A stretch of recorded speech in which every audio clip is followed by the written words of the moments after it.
Face front, true believers. Tiki here. And BlueDragonFive. And in 2012, 6 heroes, after many marvelous films of build-up, were assembled to stop an alien invasion.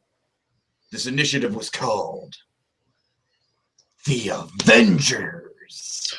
After the massive success of that team-up, those mastermind movie makers decided to take on a sequel that's hype cannot be measured on any scale known to mankind.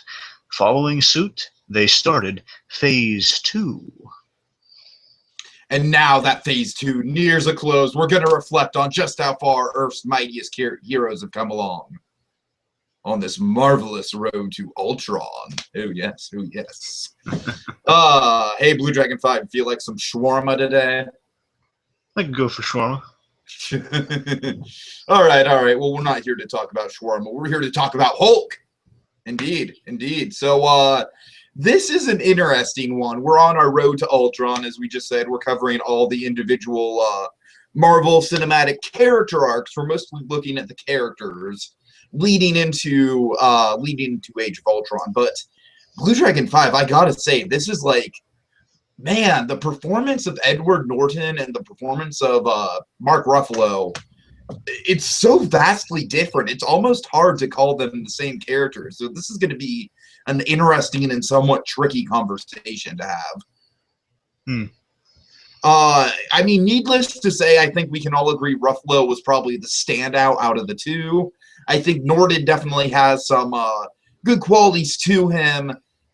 I don't know. You could just... It's interesting. And I feel like The Incredible Hulk as a movie, it was something where I feel like the Marvel Cinematic Universe as a whole wasn't really quite established yet. So, I don't know. We'll get into it. But certainly had a big scene-stealing role in the Avengers. So, of course, everyone loves the Hulk. So, all right. You ready to get into it? Sure. Okay. So let's just, the fact that we got the Incredible Hulk, so let's go back to 2008 for a moment here. So we start the summer movie season with Iron Man and just kind of, I believe, was it after? No, yeah, it was after Batman. Sorry, it was before Batman. In that, wasn't it? Yeah, it was before Batman. It was in June, and then Batman was in July. Yeah, because the idea is like Batman closed out the summer movie season, I think. To an extent, yeah. Well, it was the middle of July. So, I mean, I don't know. I'd have to go back and see what August movies there were. No, that wasn't the year Scott Pilgrim. I don't know.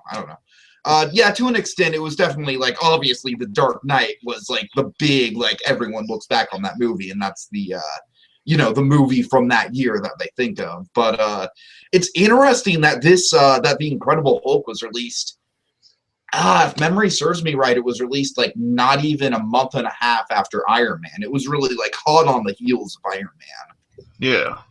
Like, Iron Man was released in early May, and then this was, like, I think the second week of June, if memory serves correctly. Yeah. So, I don't know. It's like, I kind of went on record and said I'm kind of worried about Ant-Man being released so soon in between Ultron, but I don't know. This kind of proves that they can do it, like, because it was released literally like 1 month after, and it got really good success. So, I can just remember being in the theater for Iron Man. Again, I had such a great Iron Man movie theater experience that I just remember, like, the build-up towards Iron Man was, hey, look, you're also getting a Hulk movie soon.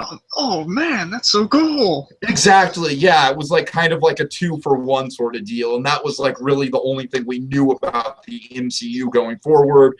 Like, we didn't know about the Captain America standalone movie. We didn't know about the Thor movie. As far as I know, we didn't even really know that there was going to be an Avengers. You know what I mean? We knew nothing except, like, okay, there's going to be a new Iron Man movie, and that's cool because Iron Man is, like a Marvel character that they've talked about for years doing. I told you the story about how, and I'm not making this up, I swear to God, they were going to do a Mission Impossible style Iron Man movie with Tom Cruise without a suit. And it would have been just preposterous and awful. But, because The Incredible Hulk was a reboot for all intents and purposes, you want to go back just a second and give our kind of, very, very brief thoughts on the 2003 Ang Lee movie. Do you want? Sure. So, I mean, it's funny. When The Incredible Hulk came out, there was this weird thing. I'm pretty sure it's completely died out by now, but there's this weird idea that this was like an indirect, like kind of like take it or don't sequel to that movie, which obviously complete reboot. Because looking at the 2003 Ang Lee Hulk, not a lot of good in that movie. There's a bit of it, but not a lot. Yeah, it was. I mean, just it did cement itself in the culture. You gotta give it points for that. But then, really, when you look at it, just there's nothing really there. It's an interesting, like, the best thing I can say about it is, like, kind of like the editing, you know, like the comic book frame style that they did with it, which was interesting, and we didn't really, that's something we've not really seen before or since that movie, so it kind of like stands out. Well, you know, rewatching it, it doesn't hold up for some of the comic book panels. I don't think it holds up as well as it did the first Well, one. I'm not surprised. I don't think, like you said, not a lot about that movie holds. You know, the thing that pissed me off the most about that movie was just the way that the villain was handled. How it was just like, oh, I love you, son. And by the way, I'm a super villain after not having any foreshadowing at all about this. Let's have a fight. Roar! I mean, seriously, they kept going back and forth and like the whole bringing the father into it. That was the weirdest part of the movie for me. Like they kept going, the way they handled the origin in that movie, like the background of like Bruce Banner and his father. It's like that's like they're forcing stuff in there to go for like kind of like you know, like there's this whole. It's been ages since I watched film because I'm not crazy about it, but you know, there's that whole critical. Like if you get critical with like all this existential, like the end fight, there's like a lot of meaning to it. Well, sure, it's just basically like, oh, abusive father. That's basically like the core theme they're trying to put. Yeah, I mean, like also visually, it gets kind of wonky towards the end. Like there's like a large cloud of some sort while they're fighting or something. Yeah, visually, it's not very strong. I mean, like, and I think the way that the Hulk jumps around in the desert is very just Super Mario Brothers. I mean, look, I don't mind a good Hulk jump because I play like the Incredible Hulk, this movie, the 2008 the Incredible Hulk game. That's really fun. You can jump as a Hulk, but you have to build up energy, and it's kind of fun. And, like you don't jump as far as that. This Hulk could jump like towns length. It was crazy. It was ridiculous. This thing could jump the length of a small. Don't get me wrong, man. I like in the movie where he starts like to bounce around, like oh yeah, he started to get like kind of like a John Carter-y jumping vibe here. I like that. But then he just, you know, it's like way too far. all right. Well, we could literally have a whole podcast just going over like. Exactly, but let's just isolate podcast on that movie. There's two last thoughts on it. One, the only probably the best part of that movie is just the one bit where like we see kind of delineation between Hulk and Bruce Banner was like he's dreaming. Where he's like looking in the mirror, he moves past and he says, "A puny human." It's like literally like a 10-second moment, and yeah, you're right. It's like the best thing in the whole damn movie. Exactly, just in terms of like, so they had a sequel. Oh, sorry, they had a film that obviously couldn't have a sequel. It baffles me that people sometimes think it's like an indirect sequel. Something. No, I mean, look at this Hulk is like giant and he's silly looking. I know it was the time and they're working on technology, but he grew bigger when he got angry. It's silly.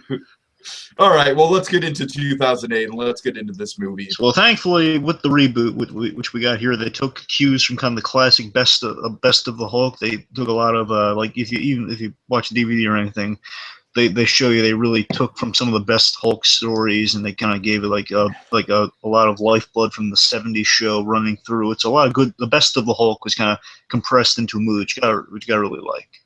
Can I say one thing about that DVD just really, really quick? The 3-disc thing? Just because, yes. Just because I can't think of anywhere I'll talk about it, and I was reminded of it doing research. For the kids out there who've forgotten in a few years, 2008, they had this weird thing where a lot of movies that are coming out, especially in 2008 with the superhero movies, they did this thing where they sold you like on the 3-disc, so they get a digital copy on a separate disc. They did this for Incredible Hulk most notably and Hellboy 2. And I didn't fall for it for Hellboy 2. I was like, fool me once, shame on you. Well, I don't think they just had a standalone 2-disc, so you ended up getting the 3-disc. Okay, but yeah, seriously, I was so pumped up because, like, back in the day, I was a real DVD collector. I mean, of course, the landscape has changed dramatically. You know, I'm a broke-ass college kid. I don't have money to buy DVDs, but I do have the internet, and streaming is available, so... You know, of course, most of my movie watching is online, but back in the day, I was really into it. And you and me have kind of like gone on record a lot in saying that you know, for certain DVDs that like, let's not really dive into it, but let's say, you know, just the quality of Disney DVD special features from last decade to this decade. I mean, don't get me started. Oh yeah, yeah. But you know, I was like really into it. And then I heard like, oh, the Incredible Hulk 3 discs. Well, you know, I like the movie. It's, you know, it's not like the greatest comic book movie ever made, but it was certainly an improvement over the 2003 film. And I'm a big fan of the Hulk character. So, you know, let's do it. You know, like I was thinking it was going to be like, you know, the more bonus features on the Incredibles DVD, you know, the more making of where it's like, oh, I have this whole documentary. Wait, there's more? I was thinking it was going to be like that, except like a whole disc worth. But no, it was just like, oh, it's a copy of the movie. Great. Wonderful. Well, let's get back to Bruce Banner here. Yeah, sorry. That was just... Okay, so again, we're kind of going to try to follow more of the characters in the arc here. So going with Bruce Banner and the Hulk's arc through the Marvel Universe here. With this reboot, we kind of get a fresh retelling of the Hulk's origin, so we don't confuse any people who might think it's residually the 2003 movie, but more so... And that's the thing. People still thought that, even though it was like, okay, the circumstances of him becoming the Hulk are completely different, right? Exactly. At the beginning of the movie. And they're much better. Here, oh yeah, definitely. First of all, again, I mean, you know, like they're like the true purists, but you know, I'm not like a huge Hulk guy. I'm more like just I love the idea of the Hulk and I love the series and stuff. But you know, they're real purists who say they still should have been like out in the field and he should have saved Rick Jones and you know be left out there in the gamma field. Which is cool, but still, I mean, they worked in kind of the TV story backstory. So this new retelling is actually really interesting in terms of how far we've come along the Marvel Universe. Rewatching and kind of re-examining it, some interesting stuff here. So Bruce Banner is doing research in gamma ray immunity. So basically, to help people, I guess it kind of bridges it with Avengers in terms of gamma sickness resistance. You know. Right. So, point is, he's working on like how to help people be immune from gamma radiation. I guess you know to kind of help people who have been affected by radiation. So, a real noble purpose Bruce Banner is working towards here along with Betty Ross. However, he's kind of secretly being manipulated here by the government in terms of the funding and everything for this to essentially do a super soldier program. So and here we get into like the you know, the tie-ins to the MCU because we have the super soldier right off the bat, and also in the intro we see a flash of Stark Industries. So it's like right off the bat we're like, okay, this is tying it all together. You know, which of course, by the way, the biggest thing this movie did is just a stroke of brilliance that you can only hope other comic book films do in the future onward. Is that, I mean, they did a Watchmen before Watchmen. You know, they summed up so much plot in just like a little opening. Exactly. Remember, they basically got you the origin and everything in the opening. And before that, this is unheard of. This is the first time it was done. You got to remember it. They just got you the whole. Oh my God, yeah! Like we lived in a dark age of comic book superhero movies for a while, where everything was an origin story, and it felt like the same cookie cutter origin story told over and over again. So we really have the MCU to thank. MCU, and you know, credit where credit's due to Nolan. He told an origin story, but he certainly told it in a far more engaging way.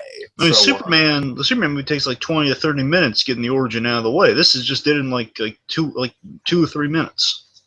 Well, yeah, but you're talking about the original Superman, yeah, right? Yeah. Well, to be fair, it was a different time back then. That was really you know, the first real modern superhero movie, and I do feel like the development on that movie works, but let's not get into that. My point is, I'm not knocking, by no means am I knocking the original Superman, because I love that. Right, but you know what I mean, though. I mean, it was just so unheard of and so clever and so brilliantly done. You can only hope they keep doing it in the future with some things. In terms of like, that's how you get the origin out of the way.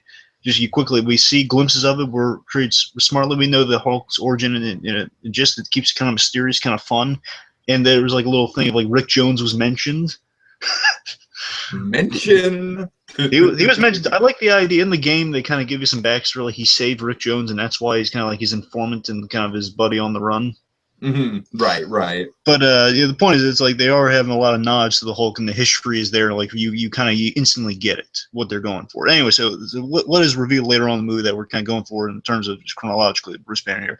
So he's being manipulated with this whole gamma ray immunity thing. It's going to be used unbeknownst to him for the super soldier program. So I guess they're making super soldiers using gamma radiation, finding a safe way to do that. It goes wrong, Bill Bixby style, because he's in that great looking white kind of white experiment with he has the gamma ray little like it's like the thing using cancer radiation, a little targeter going down his face and everything. Oh, it looked great. And it was on a bigger budget because they have like the huge version of it instead of like the little just like a little barbershop chair he was in the show, which looked fantastic. Yeah, and it's like you said, it's straight out of the show. I know, it was such a great way they incorporate kind of the huge thing. That really put Hulk on the map, that TV show. And they kind of had elements of that in this whole movie, which I really loved. Because the movie is a lot like that series in a good way. No, that's definitely what they were going for with this film, for sure. I mean, like, with Ang Lee, you could totally tell he was like, I want to make it deep and complex and psychological. And with this, it's like, it's the Hulk. It's a chase movie. It's an hour-and-a-half chase movie. Well, hour and a half, 2 hours, given the runtime, who knows. But so after Bruce is subjected to the experiment goes wrong, he turns into the Hulk. We see really well done, by the way, and like kind of like the little flashes we do get of like the horrific reactions of the people around him. We see Bruce Banner is kind of haunted by this great power he can just like vaguely recollect when he was in the Hulk state. We see from his POV, it was like just like General Ross, like blood on his hands, and Betty Ross like knocked out, just like saying, "You go!" Like, no, don't. Like, literally, it's like General Ross is like, "Don't hurt my daughter." It's really powerful stuff. Yeah, just quick note on General Ross. Out of all the people in the MCU, he'd probably be in like my top 3 of one-time appearances that I'd really like to see again. Oh yeah. Yeah, General Ross, I've always kind of wanted to see him in the years, but again, we haven't really had the opportunity because of lack of Hulk movies. So indeed, but I think it'd be cool for him to show up in an Avengers, even. It's just part of like, imagine if the Hulk is being pursued by Ross while trying to be with the Avengers. I think that'd be some, crazy dynamics going on. I don't know, just throw him into Infinity War somehow, because we all know that Infinity War is going to be like everything in the kitchen sink anyways. So ever since that horrific moment that still haunts Bruce Banner to this day, and just like he can't get any sleep because he's always having nightmares, people shooting at him and stuff in that event. Ross and his Hulkbusters have been after him since. And also, there was like a really good moment where Bruce Banner went to visit Betty Ross in the hospital after the aforementioned event, and like Ross just gave him like a comical. We didn't see this, but I love how we get like a little bit of flash to what's being narrated to us from Banner, just saying like, "Your father told me to leave, and he'd be after me till the ends of the earth." Really good stuff. Okay, so Bruce is on the lam, classic '70s Hulk series style, which is awesome thing to do. And the biggest thing I love about this movie, just what they did with their take on the Hulk here, is that they did kind of I've always mentioned my comparisons like Catch Me If You Can. I love having a hero with kind of these limited resources he's building on, and we get just the mundanity of his resources, and yet how he can accomplish the things he usually accomplishes with it. For example, Bruce Banner, he's going around, he's using like this little crappy laptop, and he's like has to search for a signal, and that's how he's communicating with his guy helping him find a cure, Mr. Blue. Indeed. Now it's funny because when I was watching this movie, when I saw Mr. Blue, oh my God, BlueDragonFive, I was so freaking naive. Because guess who I thought it was? Just guess. You didn't think it was Cap, did you? Yes, I thought it was freaking Cap. Oh, jeez, Tiki. That is the dumbest thing I've ever heard. I know. I was like, I was a noob back then. I was a total noob. I was like, oh, Blue and Super Soldier. Cap is a super soldier, and they're mentioning super soldiers in the beginning. Okay. No, I know. That was ridiculous. But you see what I mean, though? It's like almost like kind of a Star Warsian vibe, like this lived-in, like a guy who's been on the lam for so long. He knows how to cover his tracks. He's doing all these little things you would imagine Bruce Banner would have to do if he were on the lam. He has this huge problem where if he gets angry, people could die. It could be really dangerous, and he knows that. Of course. So like he's getting training from monks and everything. Now. It's interesting because you bring up, like, I feel like Edward Norton's performance is very much kind of like the reserved Bruce Banner, who's still very unsure of himself, still, really, he wants to get rid of it. That's really the whole character arc of the movie. Whereas, exactly. whereas with where we see in Avengers with Mark Ruffalo, the guy is kind of a lot more, you know, he's loosened up a little bit, you know, he's a lot more, he makes jokes, you know, and he's kind of like learned to live with it in a way. Exactly. So, I mean, yeah, that's the arc. yeah, right. So I'm sorry. I'm just going based more on performance than anything else. I'm not trying to like give away. I'm not trying to fast forward through the. Well, no. I mean, yeah. I mean, yes, you're absolutely right. I love how they kind of they show that unfold, like because of that traumatic event that we again that was kind of part of the origin and the cool opening. But you know, he's been kind of he knows. Well, I hurt the woman I loved, and I hurt his feeling, and the fact they even outlined the backstory here that you know he killed a few people when he hulked out the first time. Exactly, right. So the point is, like, he knows the Hulk is a dangerous thing, and he can't really control him at this point. So so that's a big thing in this movie. You got to remember, it's especially in Avengers. You see a glimmer of this in Avengers. He doesn't trust the Hulk. So throughout this movie and next movie, he still doesn't trust the Hulk. Well, really quickly with Avengers, when I noticed when I was rewatching it, there's that one moment where that awesome moment where you know all the planes are firing at him at the helicarrier, and he just like lunges at the one plane. And it'd been a while since I'd seen the Avengers, so I was wondering like, oh my God, is this going to be like the Hulk killing an innocent person? But no, you know, you see like specifically the guy goes in a parachute, so they make a big point, you know, where it's like he could have killed that guy right there, but he didn't. Whereas, you know, in this movie, he's still very much in the state of like, he's totally unsure of his powers. He knows that his, you know, and still with Ruffalo, he knows that, you know, it can get out of control. But I don't know. I just thought that one moment was interesting and kind of like a Batman style, like, oh, is he going to kill innocent people or not? Yeah.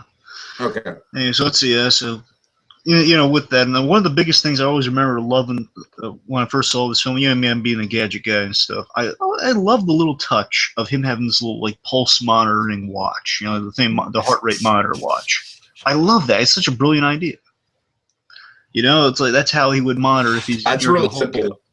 Yeah, That's how we monitor if he's having a Hulk out. He knows his heart monitor. Like it starts beeping more erratically. He says, "Okay, gotta calm down before I Hulk out."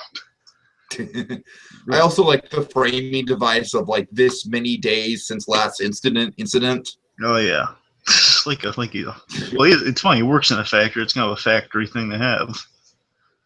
Well, yeah. Let's talk quickly about his go-to job at the factory. You know, kind of keeping a low profile. Oh yeah, so yeah, we have kind of our heroic hiding, as I like to call it. You know, like you know, with Bruce Banner on the run, doing the classic thing from the series where he has like every number of odd jobs. You know, just like he's like an infinite number. Every episode he has a different job. Seriously, he does. Every episode he's got a different job because he has to go in there to take a different false name and everything. In the series, he doesn't find a cure as often. There are episodes where he tries to find a cure, and like here is like in the background, we see like him mailing stuff to Mr. Blue and him saying cures. In the meantime, you know, he has to earn some income to do some stuff, but also kind of keep a low profile, just keep himself in hiding, and so he's off the radar. Just gets like a regular job.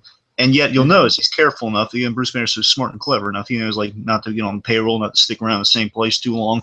It's a classic heroic hiding 101. Of course. And the reason it's heroic is, again, because he doesn't want to, one, you know, Hulk out and hurt people by accident.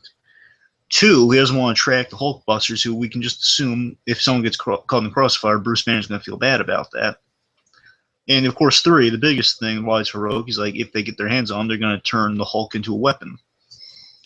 Right, yeah, that's really like one of the big selling points of this movie in terms of plot is he really, you know, the idea of just using the Hulk as a weapon, whereas Banner, he just wants to get rid of it entirely. And it's interesting how that comes around in Avengers, too. I mean, I'm sorry I'm kind of jumping back and forth between this and Avengers, but, you know, because, like, in Avengers, we see Tony Stark, and he's basically encouraging Banner to use the Hulk as a weapon, but just in a positive way, you know, for good. Yeah, you know, that's one of the classic things with the Hulk is like kind of the stages of Bruce Banner. I mean, now in the comics, again, I haven't read it, but I've heard mixed things. There are good things, there's some like less impressed things, but they've always really explored kind of the relationship between Banner and the Hulk. Right. And the big thing is like the classic thing we have seen unfold in the movies so far. So they got the classic stuff in the movies so far, like the Hulk can be used as a weapon, and I can't let that happen. That was this movie. The other movie is I can use the Hulk to help people. And kind of it'd be interesting seeing how it progresses further, seeing how far like either in the comics or in their own direction they go with that. You know.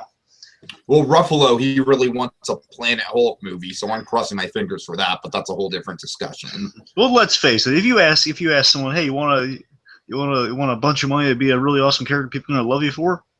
Do I? I mean, come on. If that's not even a fair thing. That hey, you want to do a Planet Hulk movie? You have to ask. Of course, I would love to do a Planet Hulk.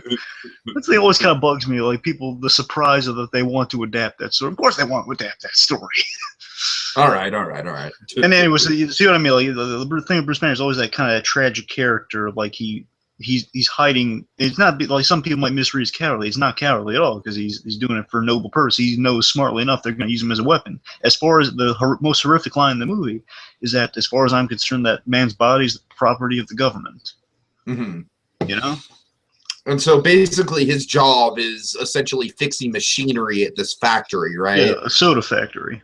Okay, so let's talk about the moment where his blood gets into the soda.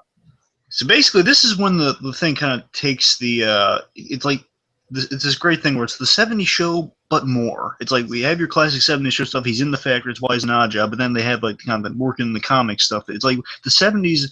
It's basically what if the '70s show was allowed to do more comic book things? That was a big limitation with that show. They weren't allowed to do comic book things. Of course. Of course, the big idea being, well, his blood has all the Hulk there's all the Hulk gamma radiated cells and everything in it. So when the minute it falls, and we saw like earlier on, really brilliantly done by the way it's laid out is really clever. How we see under a slide, like how he tries to put a cure to the blood, and it just basically see all the little Hulk gamma cells. Yeah, I really like that visual. And that just demonstrated to us like what the true danger of this blood is. So the minute it falls, he just like stop everything. He has to go down there and has to wipe it up. He thinks he wipes it up, and it kills Stan Lee. We don't. That's a funny thing. We don't know if it does or not. So he's very careful in covering his tracks, which is great. But unfortunately, one slip up and has Stan getting some Brazilian soda, and that eventually leads us to him not doing too well and a chase. Now, what is an elderly guy from Milwaukee, Wisconsin, doing with a Brazilian soda? I mean, like, this isn't like Brad Jones, where he just literally has an internet show just reviewing weird sodas. Well, when I say Brazilian soda, I'm just working on the assumption that it's like a Brazilian brand because it's kind of manufactured there. It could be wrong, but even the logo looks kind of Brazilian. Yeah, and that's what I'm asking. Why would some random, old guy from Milwaukee have a Brazilian Coke in his house? So what about that Fanta stuff? Where's that coming from? I have no idea. Let's move on. It's just a no, it's a brand. They probably got experimental one day in the store. Right. Okay, anyways. Okay, so basically, that bit with Stan kind of leads us to, which is a good cameo, by the way. You feel really, it's great. I'd say up until Big Hero 6, it was probably one of my favorite Stan cameos. I gotta tell you, it's the most plot crucial cameo Stan's ever had. Because literally the plot. Think about it. The plot doesn't move without Stan in that movie. Right. And anyway, so let's see. So then it kind of leads to the Hulkbusters, and then the team led by Blonsky on his trail. So they isolate. Okay, well, it was made in this factory, so he's got to be there. So they go find him. Basically, we get our first kind of like horror movie, and it's really, again, the director is Louis Letterman. I think I'm probably butchering his last name. He's a French. Letier. That's yeah. He's a French guy. He's got that last name because he has a really great directing style here. The way he approaches each Hulk out, it has like a different vibe with each one. So this first one was like a real horror movie vibe where he barely saw the Hulk. He was like in shadow for the most part, but until he's like you get the reveal, like they treat it like a monster movie, which is really cool. Which is what you should do for every Hulk movie. I mean, that should just be like a given principle, is that the first time you see the Hulk, it's like a really big build-up. To be fair, I do remember like the first time we see the Hulk in the 2003 Ang Lee version, it was pretty effective. Well, let me. Regardless. Let me say this.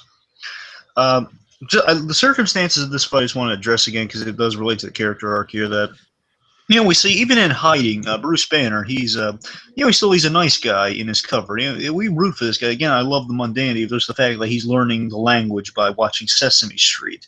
And oh God, oh yeah, that moment of like, don't make me hungry. You wouldn't like me when I'm hungry.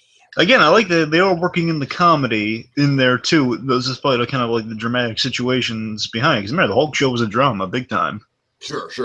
But one of my favorite like little performance beats from Edward Norton is when he finishes that line, he's like, "Oh wait, that's not right." Exactly. That's why you love Bruce Banner, because even in these situations, he still is bringing that kind of like that scientist we root for to kind of cure himself of the Hulk. That guy's been so much, he just had these little moments of like, right. Yeah, it didn't go out the way I wanted. You wouldn't like me when I'm hungry. Wait. Oh, really funny. Anyway, so the circumstances that I also see, he's just nice, like this female coworker's getting harassed by these guys, and one of them's actually from the X-Men movie, by the way. Oh, wait, actor-wise or character? Actor-wise. Okay. I was like, oh dear, are we having more X-Men and freaking Marvel crossover? I can't handle much more after Scarlet Witch and Quicksilver. The tall guy in yellow is the guy Wolverine cut like his limbs off in X-Men 3. Fair enough. Okay, anyways. The point is, like, those guys are harassing this nice Brazilian woman, and and Banner comes to a rescue, and he's because people like him. This is a class. I hate to keep referencing, but the movie is based on the series, a lot of it.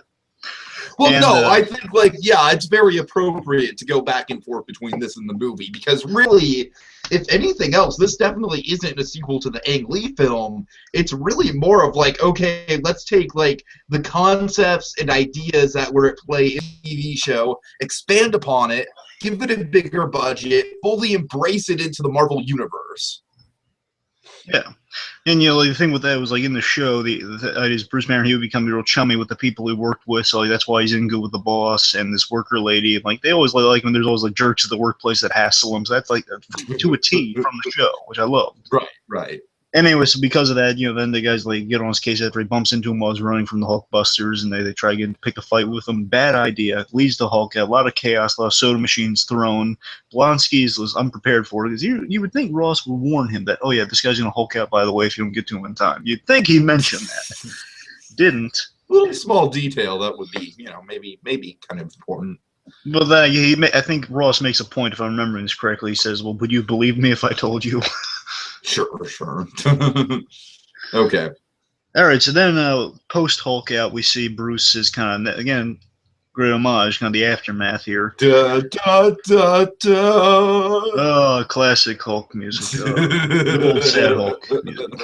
And I love it they brought it back exactly the way it was. They didn't recompose it or anything. It's the exact theme.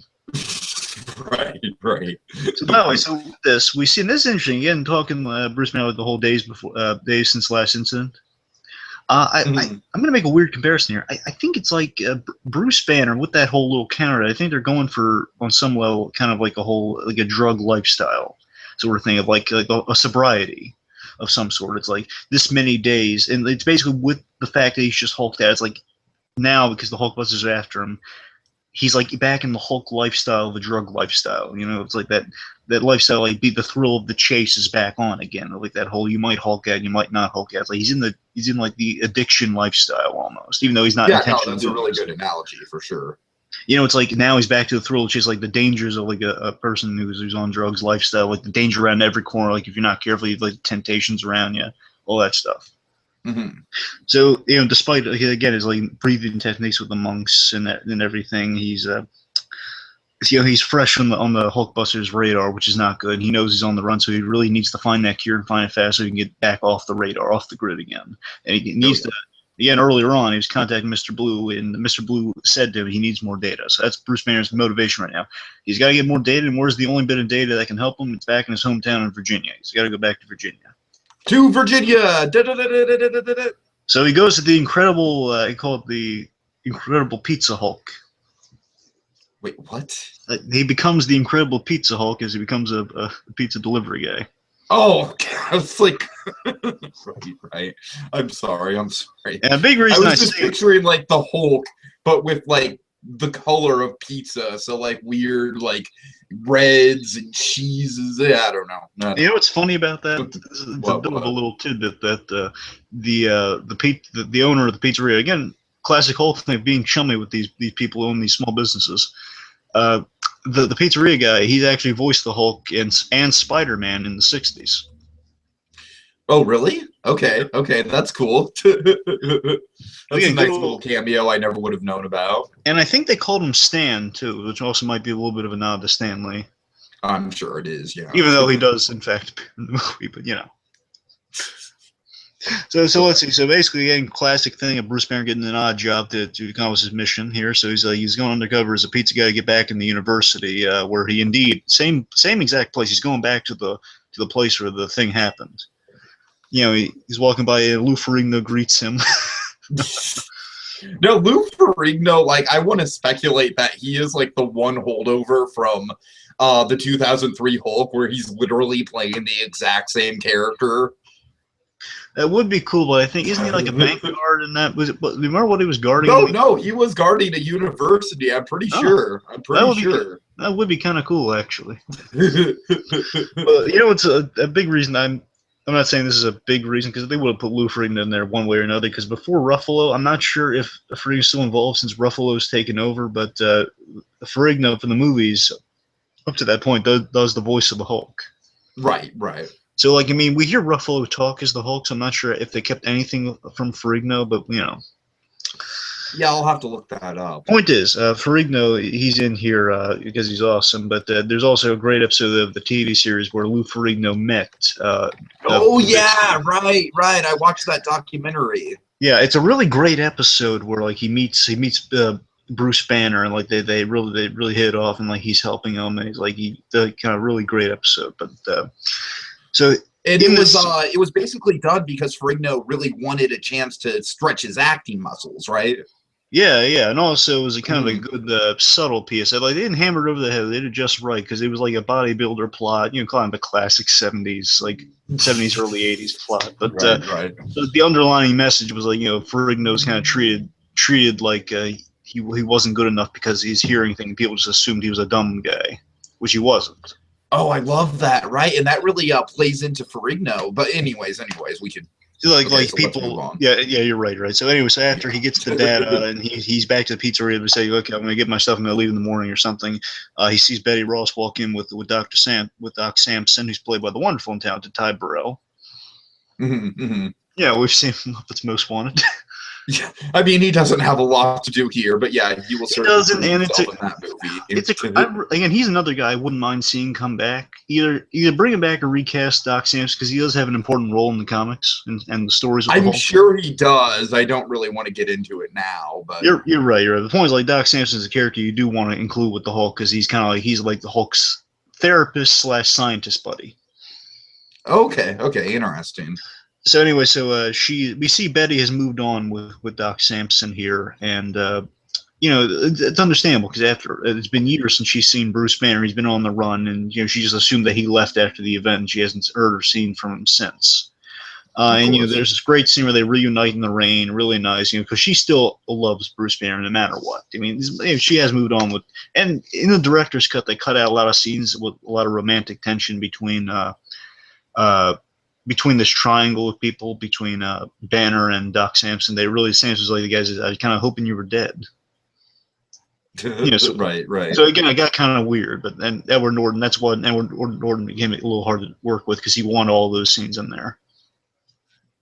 Yeah, that's true. That's probably like the reason Norton really wasn't involved with Avengers, is because, I mean, Norton wants too much creative control. That's indeed.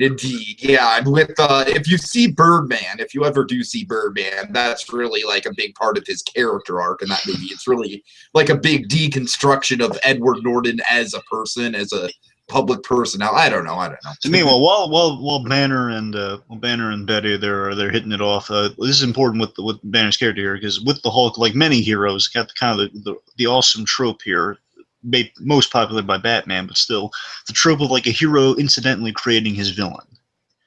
So we see, because the Hulk is kind of he's reintroduced, and got a power-hungry guy like Blonsky in the fray now, and with Ross having the means. It's kind of fate that this happens. That and you'll notice that this is a reoccurring thing through all the Marvel movies. When there is a great power introduced, the universe kind of upgrades itself. They try to meet that power. Like they look for balance. You know what I mean?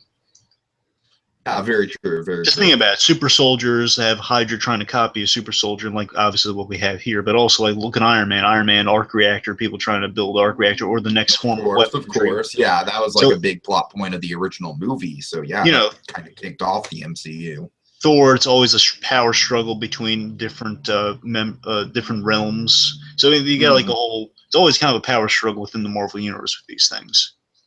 Right, and so we have this power-seeking, eager soldier, Blonsky, and basically the potential of using like a kind of a work-in-progress super soldier serum that's been put on ice to create a super soldier that can do battle. Basically, a Captain America before he was unthawed. Basically, yeah. So basically, it's funny. Just the Hulk is forcing the military to step up its game, which makes sense because like you would wonder after a while, like anyone wonders when they're watching the Hulk long enough of, well, man, these military guys, they should just give up. They're not going to win against this guy. Look at it. They honestly have to up their game in some way, which we see the technology later on, but also with here biologically with the super soldier serum, which of course is going to have some nasty side effects. And you're right. It definitely is kind of like a reoccurring thing in the MCU. They're always constantly, and I'm sure Agents of S.H.I.E.L.D. probably explores that as well. Oh, yeah. Okay. So after kind of we then go to we're back at the university, and we're kind of my favorite part of the movie, like kind of the big main action scene at the college. And we get kind of again, it's like this is like the 70 show plus, so we're getting a little further more in the comics range of things. Like the Hulk stuff we wanted to see on that show. It's like he's getting chased, and now we get to see him Hulk out, and then it just goes really further. Like he's running around all the college after like one guy gets a little eager, and then he's tipped off. It's a great scene where he gets tipped off that, oh wait, Ross's men's here. I gotta go. He's running through the campus. Unfortunately, despite his even like swallows the data so they don't get it. It's really awesome. Oh dear. He's caught in like this, not a transom, but this like this little the area where you walk back and forth with the glass. Right. Yeah, I don't know exactly. Like an atrium looking environment. Yeah, exactly. Yeah, kind of like an atrium. Yeah. Like a little pathway from one class, and then he's like locked in there, and there's a really cool shot. But then he sees like Betty's like being tackled. She's trying to run towards him or run away or something. And then I didn't know this going into it. When she says, "Dad," I said, "Oh my God, that's her father." You didn't know that? Seriously?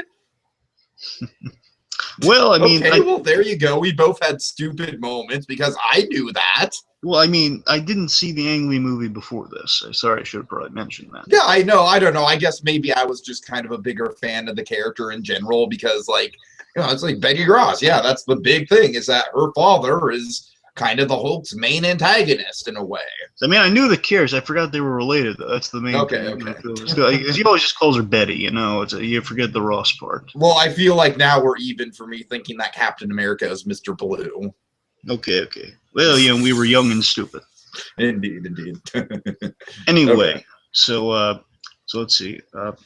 So then we get kind of the mainstay action piece. So after he hulks out really awesome way, he's fighting the plays, and my favorite set piece of the fight because then we get Blonsky super soldiered up. He's not completely beyond.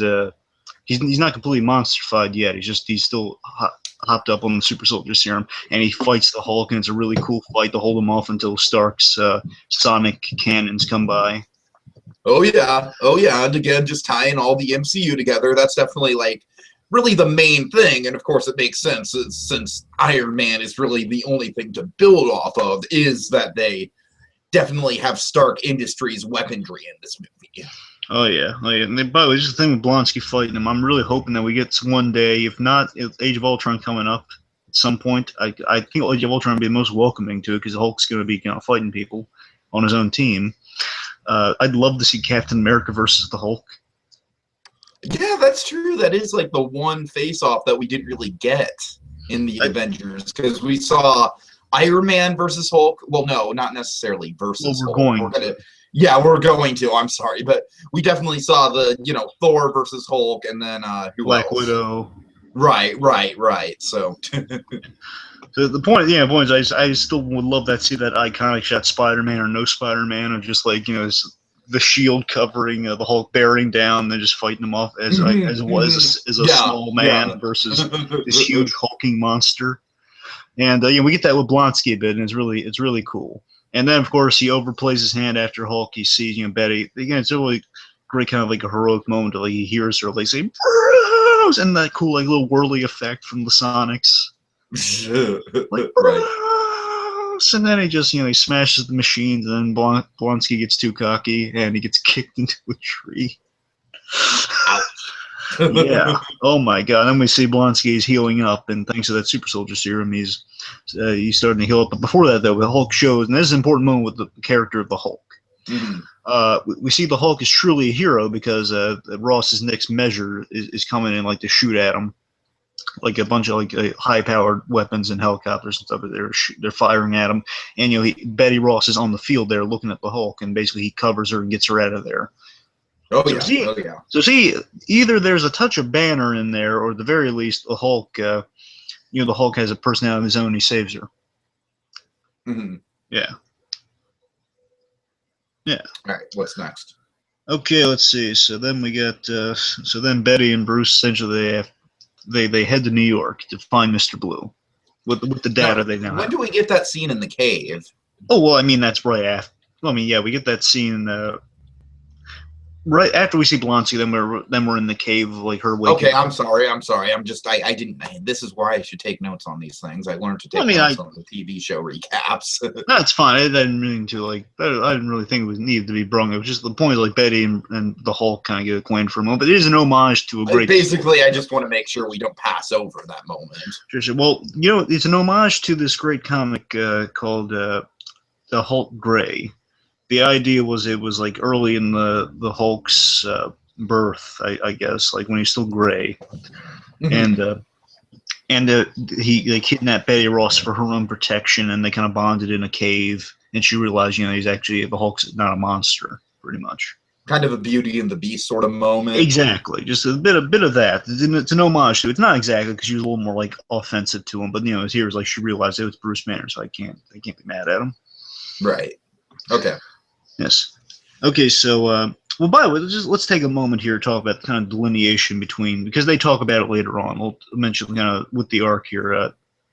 How do you think it breaks down? You think Hulk is a completely separate entity from Bruce Banner, or do you think it is what they lay out here? That's a good question, because, like, in the Avengers, it's very, very clear. Like, the first time he hulks out because, because he's aggravated. Yeah, because he was attacked, and the second time he hulks out, it's because he can control it, and those are the two different stages. With this, I don't know. I kind of almost feel like the whole movie is sort of like a build-up to explaining the line at the end of Avengers, like, that's my secret, Cap. I'm always angry.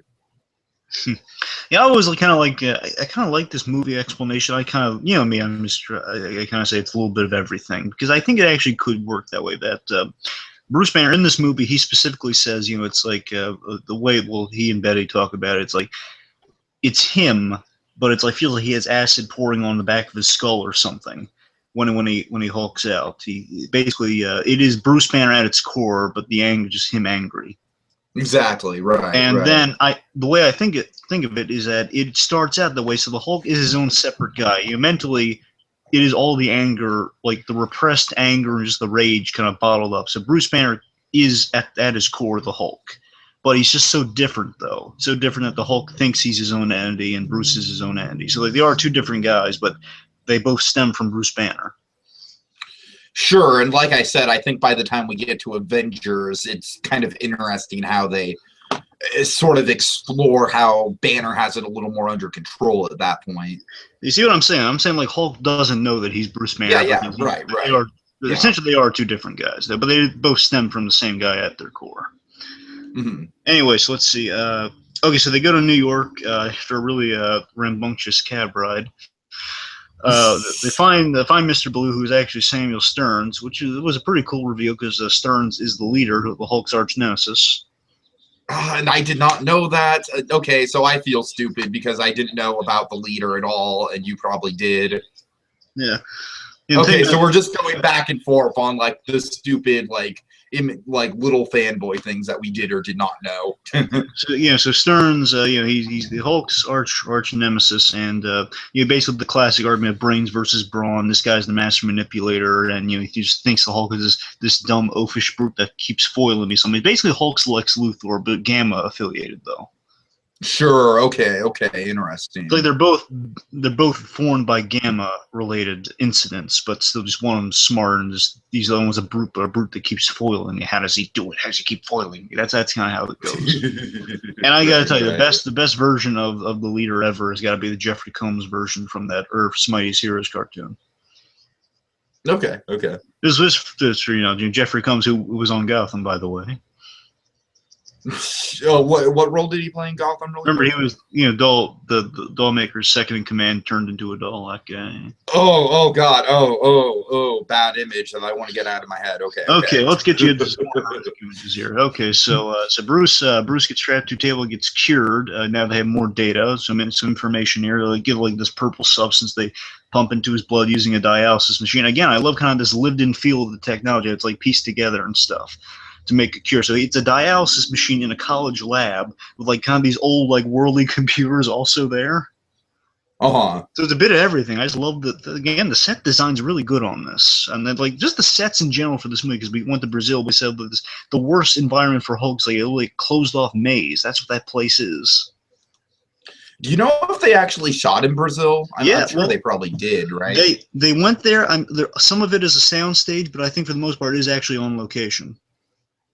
Yeah, I mean, it really gives it like kind of like a Bourne Identity almost sort of feel with the chase in that particular situation. Oh yeah. Anyway, so after Bruce is cured, you also notice a bit of characterization with the Hulk here, as Betty's like throughout the scene, just like slapping Stearns around, saying, "Hey, do the thing now before he gets out of control." Right. And you'll notice, he starts he gets a bit of a wound on. Well, no, he gets the wound later on with Blonsky. Never mind. But you had this bit with the Hulk where like he's realizing what's happening here. It gives us like the most sad Hulk look of the whole movie to Betty Ross. Like, because he's so sad. Don't do it. I'm sorry. Oh God! But I couldn't resist. I'm sorry. We get the ultimate da da da da da. Basically, like the ultimate. He realizes the woman he also likes wants him dead. It's like, when you want me gone? Right. It's so sad. Because I'm so sad. They got me. No. Okay, so then this is important with the Bruce Banner arc here. So then we see that he's realizing, Stearns, he's like, after things don't get well, as far this might just be set off one pathway, it might just dull it. We don't know. We gotta keep monitoring. But so far, it looks like you're in the clear. You haven't had a nerds to transform, and Stearns seeing this unfold in front of his eyes. He didn't know how bad it was. He's floored, like the scientists. And of course, the big thing in Marvel, we have eccentric scientists who are pretty cool. And Stearns, again, wonderfully played by Tim Blake Nelson. He's saying, "Oh my God, did you see that?" Like, wow. Right. And he's like, his mind is going wild, like all the potential and like things we could do. He just saw that amount of power. He's saying, we could do so much with this. And again, the leader senses are going wild here. Oh, well, he's becoming obsessed with the Hulk. Sure. Oh yeah, really. And then pretty good. And Bruce Banner gets this horrific realization after he sent them blood samples. That was established earlier on, and he realizes, well, the samples he sent me. Wait, samples? Like he sent him a sample, I guess. He says samples. Wait a minute. He realizes the horrific thing as he goes to like the back room or something. He sees like in this refrigerated room all over the place, many like replicated, I guess, like synthetic blood samples from Bruce Banner. No good. So basically, he sent his blood to the wrong person because he did exactly what he was afraid of.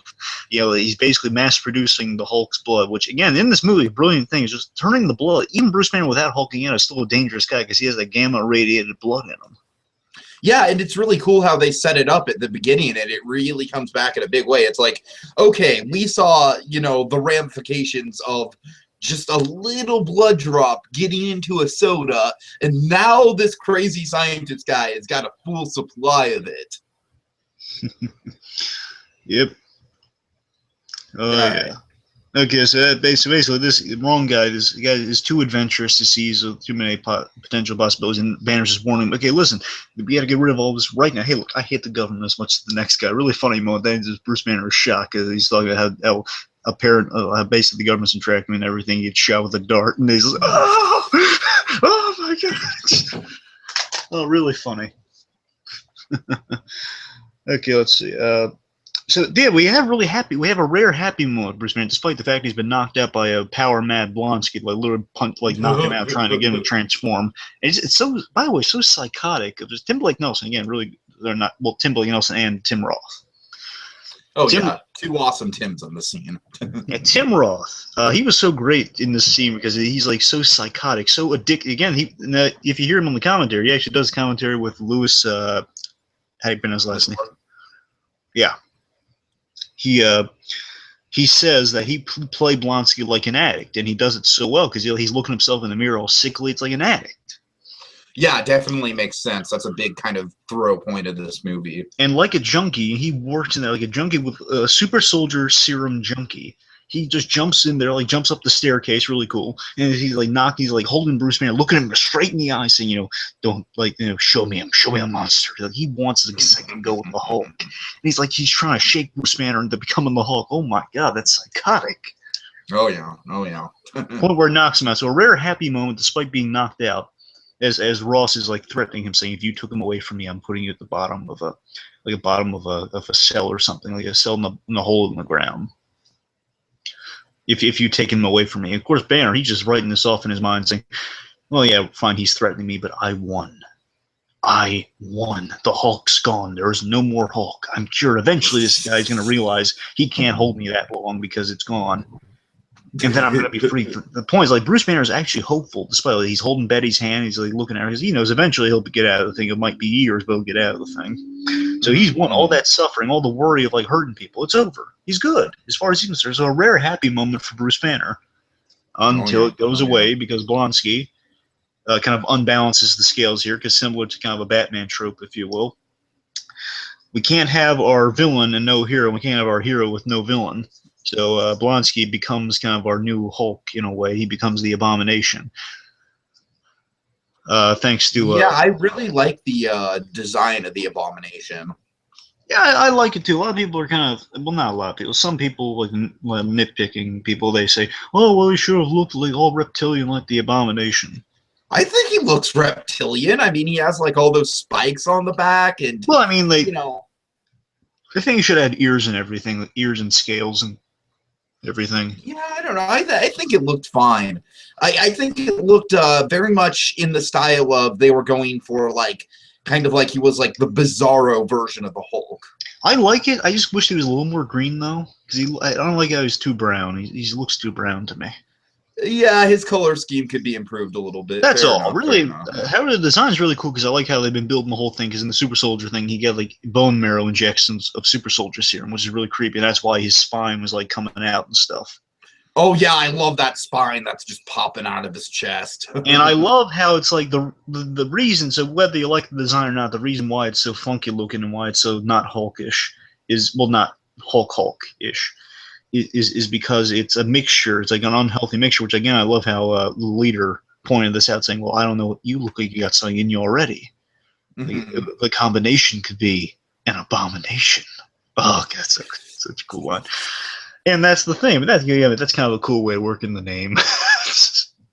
Yeah, it's fine. It's an unhealthy combination because you don't want to mix gamma radiation with super soldier serum. The results could be actually dangerous and lead to a monster like that, like punctured the spine. All the bones have just been extended. Like he has like little like spikes on his arms for elbow bones. Mm-hmm. Yeah, right. And he uses them to stab the Hulk later on. It's so creepy. Like, oh god. Yeah. All right, well, let's quickly go through this. Well, the important thing, fight scene. Before we get to the end, just one last thing. Again, the important thing in this scene it's kind of the greatest missed opportunity of the Marvel Universe up to this point. Hopefully, Phase 3 or 4 will cover this in some way. The leader gets created in this scene. He gets right. Yeah, of course. He gets knocked to the side, and he gets the Hulk's blood in him, and he has that grin of like, oh, this is going to be exciting. Do you think Infinity War might be a good place to have him? Well, actually, believe it or not, from what I've heard, they said there are going to be a bunch of villains in there, which kind of leads us to potential. What's it called? Like, I think it's called the Masters of Evil. It's like basically the Injustice Gang or the Legion of Doom, but for Marvel, like a super villain team up. And that'd be a place to introduce him. However, there might be one hitch. Again, he's kind of Tim Blake Nelson might have to be recast, but it's not clear. Because he's in the Fantastic Four movie coming out. Oh, okay. It's not set in stone, but we'll see. But also, there's a good chance he could be on Agents of S.H.I.E.L.D. to seed him into that movie eventually. But we'll we'll see. Okay.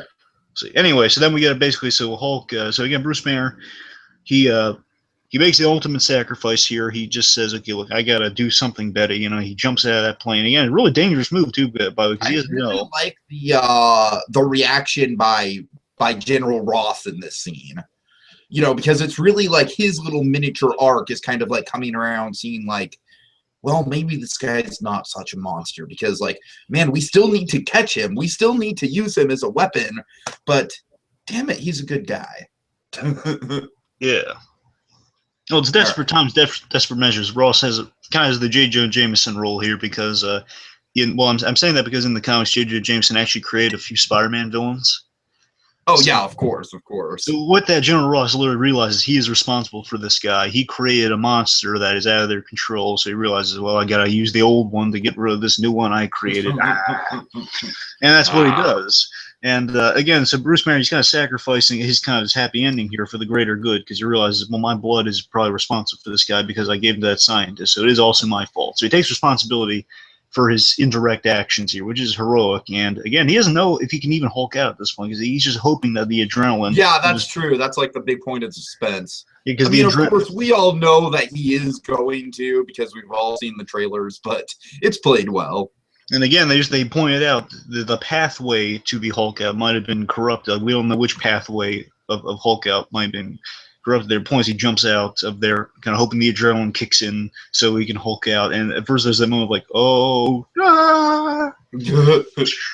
Thankfully, he Hulks out. Then we have our grand Harlem battle. Really cool, really gritty, really violent. And that's the reason they got rid of the reptilian, like the full reptilian look with the ears and stuff, because they said they want to get really violent with the fight. And if it was like an actual violent monster fight like they were going for, Hulk would have ripped off the Abomination's ears, and that would have been a little too harsh for the kiddies. Fair enough. This is funny that they're fighting in Harlem in front of the Apollo Theater, by the way. Yeah, right. And of course, we get that fantastic interesting choice of location. Yeah, we get the fantastic line in Avengers. I kind of broke Harlem last time I was in New York. Oh yeah. So let's see. So the Hulk shows by the end of the fight. Just getting to the end of the fight here, we know it's awesome. It was cool. He did some classic Hulk stuff by doing like the Hulk clap to put out a fire, save Ross and his daughter. Mm-hmm. The end of the fight is really interesting and really important to the arc here. That the Hulk shows, the Hulk himself. So whether Banner is doing this behind the scenes or not, but I'm just saying, looking at them as separate entities, just brought on by the same thing. The Hulk shows that he has control here by sparing, thanks to Betty, by the way, Betty kind of reeling him in at the last second there, shows that he has control and he spares the Abomination's life. So he doesn't kill him. He doesn't prove himself to be a monster. Really brutal because he's like got him in like he's got his neck around like a giant chain. Yeah, he's strangling the life out of this guy, and then Betty snaps him out and just kind of, it's like what's not said, just kind of saying like, don't be the monster they think you are, like the army thinks you are by killing this thing. No, he just does kind of a really heroic action. Everybody's like, he still kicks him like really hard though. Sure. He kicks him over and he's defeated. Yeah, and then Hulk on the run as always. Really good shot. Mm-hmm. Yeah. Let's see. Right. And then I guess the last thing we get is he's on the run as always, but he's now in control of the Hulk out. And of course, we get the final shot of him with the green eyes and staring at the camera. Really cool. And it's what's so funny, when that happened, everyone kind of speculated if they're going to go the route of when they were speculating what it was going to be after this 4 Avengers. People thought it was going to be either like, he's going to be like in control and be willing to join the Avengers of his own accord, or it was going to be like he's just going to Hulk out, go out of control, and the Avengers are going to be called in to stop him. I still want to see that story, but I want to see that story done with Spider-Man because bear in that is mind, one of my favorite Spider-Man storylines. Now, bear in mind, this is before the Thor movie came out, so that was early speculation back in the early days. Yeah, right. Anyway, so the point is, like, the end of the movie, whether it's ambiguous now, we know where it ultimately goes. But the point is, he's a little more in control of Hulk because he's bringing it on. Like, the little counter says this many days, boom to zero. Now he has a grin on his face, so whether that's a happy grin or a sad grin, he's willing to try the Hulk out on purpose and control it. Sure. So that's Bruce Banner's arc for that movie. You know, he started off really fearful Hulk, and he gets to that point he's willing to try. All right, so let's go right into the Avengers. Yeah. You know, I forgot to do the research on this, but in the beginning, is it Calcutta he's in, or is it somewhere else? Oh, geez, let me see.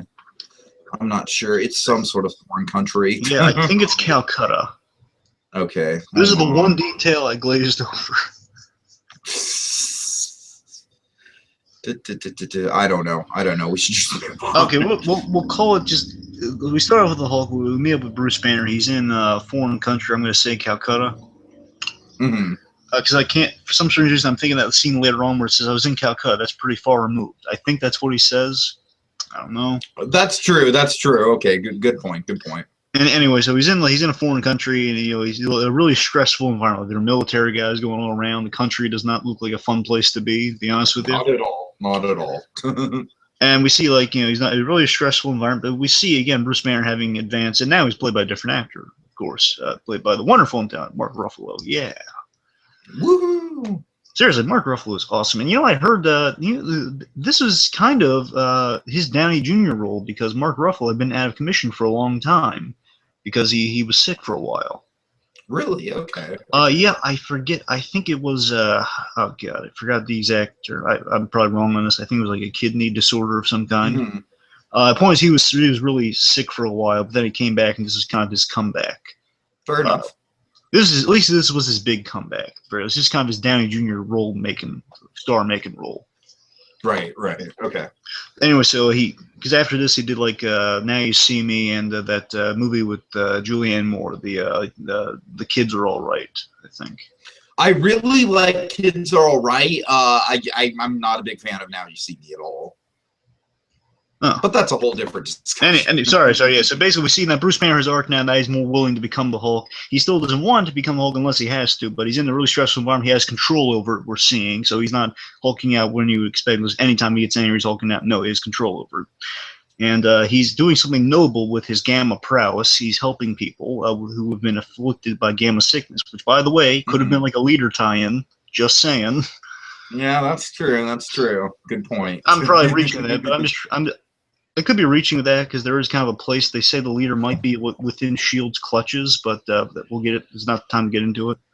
Mm-hmm. However, the thing is, I'm just wondering, how are people getting gamma sickness in Calcutta or way out here? Seriously, where are you getting gamma radiation from? I don't know. Point is that people with gamma sickness, and Bruce Banner is kind of led to a little trap by a little spy girl. And it's Black Widow's there to greet him, and she's basically calling him in to help. S.H.I.E.L.D. needs his help in tracking the Cosmic Cube, tracking the Tesseract. I really like the moment where he basically does a fake out getting angry at her. Yeah, so we see a big thing with this movie with Mark Ruffalo's portrayal of Hulk. We kind of touched on this already before, but you see, he's really confident in his ability, and he has the advantage in this. And we've never seen Bruce Banner kind of with like that cocky high ground before. He's the guy saying, "Well, look, he's calling the shots in this scene against Black. We know Black was a cool cat. We saw her in Iron Man 2, just kind of owning the scenes. She's playing behind the scenes and everything, and calling the shots towards the end. Bruce Banner here." We went over, like, she definitely kind of had the build-up where towards the end she definitely gets into full Black Widow territory and kicks ass, but it's kind of like a slow build up to that point. Exactly. And like here we see Bruce Banner, so it's kind of a fun thing when you look in the grand scheme of it. So they built up Black Widow enough at that point, so we know she's a force to be reckoned. Plus in the opening of the movie we saw her like do her really cool stunt show. Of course. And it's also important to note that Black Widow is the first character, the first real Avenger, if you will, that Bruce Banner interacts with. And that's going to paint his character arc going forward into Ultron, but we'll get into that more later. Certainly, certainly. And anyway, so he's developing a rapport with Black Widow throughout this scene. But we see Bruce Banner has the advantage. He's like saying, "Well, you can, if you're Miss Romanoff, I can tell you right now, if you're trying to bring me in or capture me, that's not going to go so well. The other guy might not like that." I love how he's the conceit in this movie that he doesn't want to save the Hulk because he doesn't want to just give him the credit. He just wants to divorce himself from the Hulk as much as he can. So that's important. He's suppressing the Hulk at this point. So I'm assuming, I'm just going to fill a blank here. Last movie, he was willing to try the Hulk, but he still doesn't trust him, so he wants to avoid becoming the Hulk as much as possible. That's why he's focused so much time on controlling it. Yeah, I really like the terminology of the other guy. Yeah. So you see what I mean? Like, he's like so in control. Like, we can assume there's been so many days without incident because now he's like a perfect hold over the Hulk. But if he needs to bring him out, he can bring him out, though. Yeah, of course, and that's definitely a big part of his arc. Yeah, so with the advantage in the scene, basically he goes with her because she points out, well, you essentially he owes S.H.I.E.L.D. because they kept other forces off his back, like the Hulkbusters, I'm assuming. Right, yeah. So basically, after he kind of spooks Black Widow, saying, "Stop lying to me!" Stop lying to me! Not as scary as it is in Bates Motel, but still equally intimidating. Stop lying to me! She pulls a gun out from under the table, just showing that S.H.I.E.L.D. And this is funny, just showing how much she reflected S.H.I.E.L.D. back in the day, pulling a gun on him, and just after she said, "We're all alone here, nothing to worry about," she had a gun under the table. Womp womp. And says, "I'm sorry, that was mean." Basically, he agrees. Then she calls off all the men that were like stationed out there because I don't want to leave a mess. That's an intimidating line because the Hulk could have left a mess in that room. Oh yeah, of course. Oh, it would have been bad. You were saying about us being alone, Miss Rushman? So many dead bodies. So anyway, so then we kind of have Banner meeting other Avengers. So then he meets Captain America. So remember, Captain America, huge role in him becoming the Hulk. Sure, absolutely. Yeah. So, he meets Captain America, who Cap has some sympathy and respect for Dr. Banner here, which is nice. I really like the shot of Banner and Cap looking out over the side of the helicarrier. Oh, yeah. This is much better. Remember, like, putting me in like a submarine, not a good idea. No. Yeah, they rocket off into the air. Oh, this is much better. All right, we're good now. Yep. So he meets. So then he meets his science bros, Joss Whedon calls him. Oh dear. He meets Tony Stark, and the bromance begins, as I like to say. And let's just discuss There's no other way to put it. There's really no other way to put it. So let's discuss the dynamic between our two science bros here. Well, essentially, Tony, he's just like, I really respect the way that you turn into a giant raging Hulk monster, and I think it's amazing, and I think you should do things with it, Mr. Thank Banner. And, of course, Banner, he's just like, no, I'm just here to do my job. I'm just here to, I'm here to help on the scientific front. So throughout the whole movie, Tony is kind of like, in certain examples, very, very literally, playfully poking at Bruce, trying to get a reaction out of him. I love it when he just looks him straight in the eye after he shocks him. But it is really the great, and of course we'll get more into, it's interesting kind of covering, like, we'll talk more about Iron Man's side of the equation when we do his part 2, but it really is like, I love Iron Man's whole play throughout the whole movie where, he knows he's going to get the Hulk on their side, and that is going to give them the advantage. Oh, yeah. Just overall with this bromance, I love the bond between these guys. I love that they are men both created by science, him with gamma radiation, him with the arc reactor. Mm-hmm. And just the fun kind of dynamic of, like, Tony's more hopeful and positive about what made him, and Banner's just more like, it happened, let's just forget about it. I'm boiling it down, not going to bring it out unless it's like an emergency. I'm here. Let's just forget about it. I'm a different actor, just like Rose. Oh my God! Yeah, it is the same thing. Yeah. Oh dear, oh dear. Okay. Anyways, let's see. So basically, one's more hopeful than the other one. Now back to just Banner working with the Avengers here. So Banner is being called in by Shield. He has a mistrust of. We see Banner does have a mistrust of Shield because they have that cell.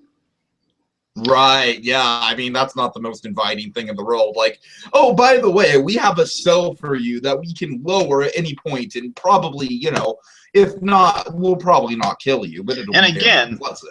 it's really well set up that, you know, when the scene where Loki's been captured, first of all, Loki's giving him some eyes, which kind of wigs him out. No, I love that. I love, yeah, Loki's menacing smiles. You know, there's that, and then I'm like going the to big, play mind tricks on you, my friend.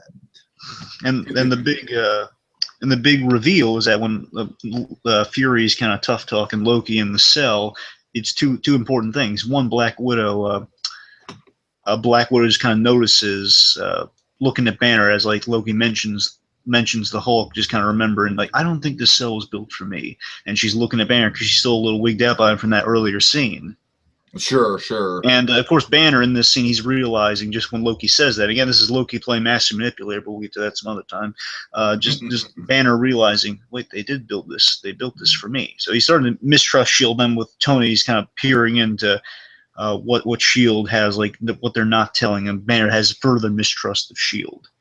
Of course, of course. And then we have a really dark reveal when things are getting heated up by potential Infinity Stone, which I'm really hoping that is the case, by the way. We get a really dark reveal. And there's a fascinating story behind this, which I can just boil down in 1 minute. The original opening to The Incredible Hulk, and it's in the video game, is that Bruce Banner, he was at a low point, and he went up to the mountains, and he tried to commit suicide, but it didn't work.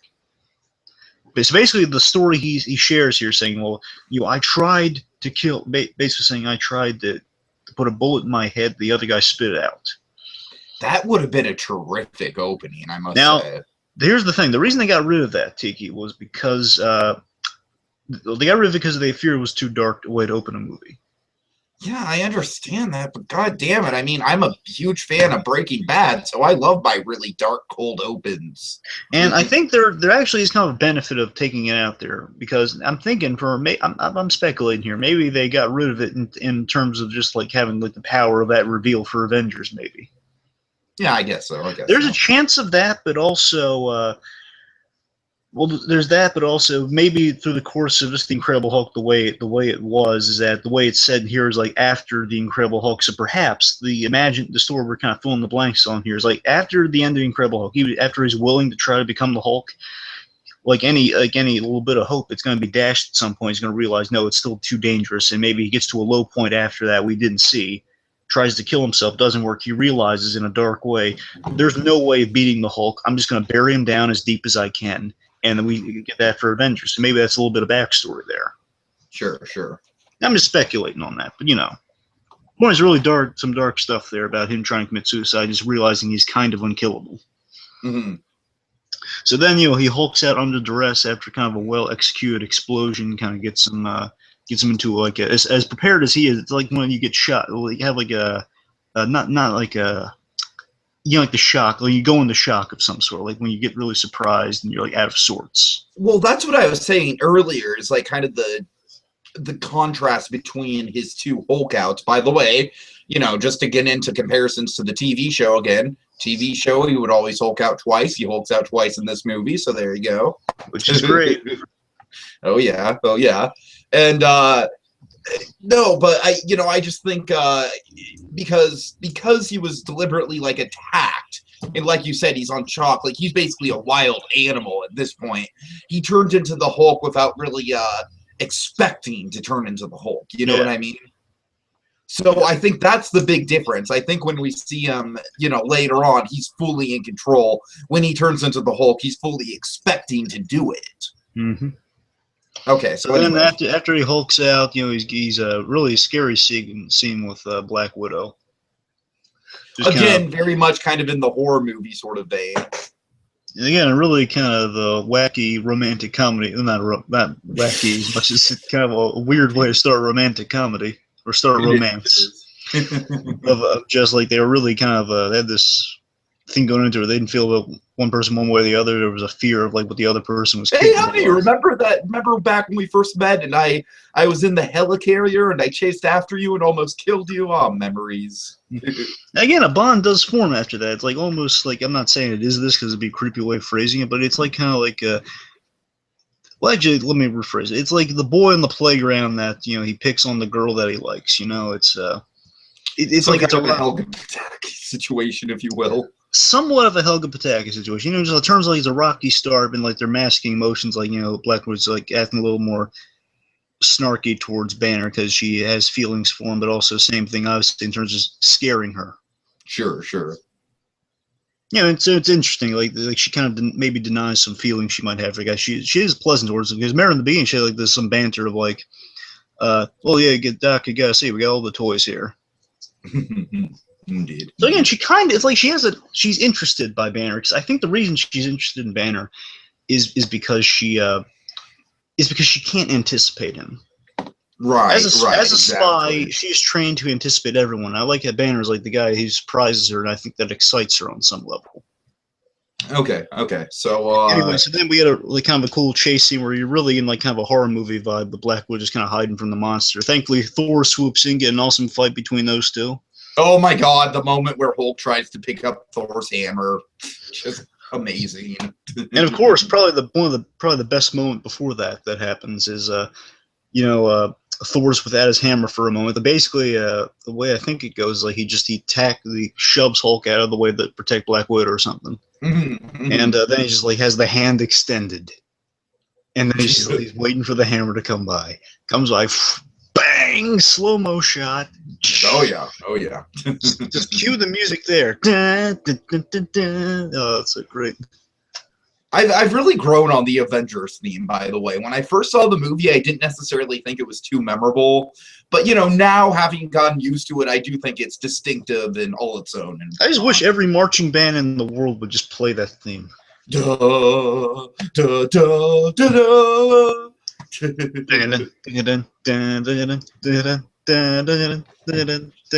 Okay, so after a kind of awesome Hulk versus Thor fight, as you mentioned, you know, Hulk he jumps, target angry, spares the guy's life. So that's important. This is a very important key part of the arc here. So again, Bruce Banner is kind of a mistrusting guy. He's a little shaky about trusting Shield. He spares this one Shield guy's life because the Hulk does specifically. Exactly. We're reading them as two different guys here. Hulk throws the guy away, doesn't kill him, but we see the parachute goes off, everything's fine, and blows up. Plane blows up, and he's like, "Rah!" Well shot, by the way. I just love the shaky cam in that one moment. Oh, it's great. Yeah. And this is important. So Bruce Banner awakens to Harry Dean Stanton, give him a little pep talk. Son, I think I have a condition. What's important here is that Bruce Banner, he asks, because he cares, he asks Harry Dean Stanton here, did I hurt anyone? Or did it hurt anyone? And he says no. It's almost as if it aimed away from anything. So in this moment, important for our last act here, he notices that the Hulk does care and the Hulk does have control of his own, and the Hulk makes an effort not to hurt people. Like they scared the heck out of some pigeons, but it didn't land on anyone. I do feel genuinely bad for those pigeons. Well, they were scared. They weren't hurt. But still, it would be freaking terrifying if you're just a little pigeon and you're laying there, and then all of a sudden it's like giant green rage monster. Well, remember, giant green naked rage monster. Oh yes. Oh dear. Did we have a Dr. Manhattan situation on our hands? No, thank God. Sorry, couldn't resist. Hulk smash. But thankfully Harry Dean Stanton, he's pointed that out to. I feel bad for Harry Dean Stanton because he has to clean up all that stuff. Like, he literally dented the whole building. Oh yeah, it's a mess. Yeah, I feel bad. He's like the janitor there too. Like, he has to clean all that up. Oh, I think he lends him a bike too. I think he's the guy that lent him the bike.